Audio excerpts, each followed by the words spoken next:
আমি কোনো গুনার পরিবেশ তৈরি করে যাব না, এটা আমার সিদ্ধান্ত থাকতে হবে। আমার ফুট কানতে কানতে মরে যায়, আর কানতে কানতে মরে না।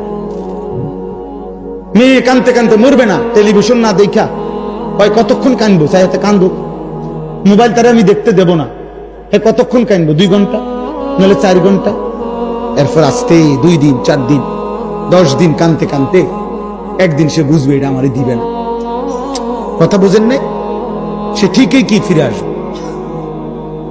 আমার জীবনে আমার একজন ঘনিষ্ঠ আত্মীয়, আমার পরিবারের একজন, আমি ছাত্র জীবনে তখন শেষ না, ছাত্র জীবনটা আমি তখন মাত্র নতুন চাকরি করি।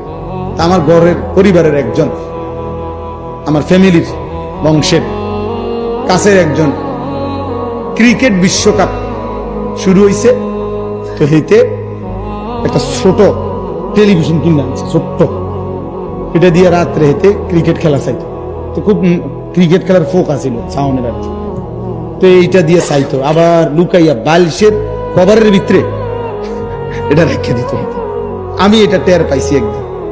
তো পরে যখন আসতে বাইরে গেছে, আসতে আমি ডানতে বাইরে কইরা ভাঙ্গা একটা গুঁড়া গুঁড়া বানাই দিয়েছিল, বানাইয়া মানে গুঁড়া গুঁড়া টুকরা টুকরা কইরা ভাঙ্গা একটা শপিং ব্যাগ পলিথিনের মতো এটার মধ্যে লইয়া হবে হেতে আইসে। আর তারে আমি কইলাম নাম ধরে 10 সাইড কিন্তু বাইরে হালাই দিয়া, হেতে তো এটা দেখে বুঝে যদি কিটা হালাইতে দিছে।